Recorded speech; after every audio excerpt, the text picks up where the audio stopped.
Here I have an adapter to my HDMI to VGA.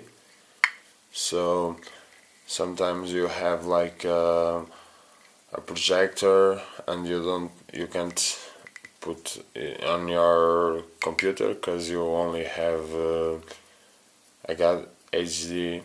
So what you can do is like this. You put here the HD port,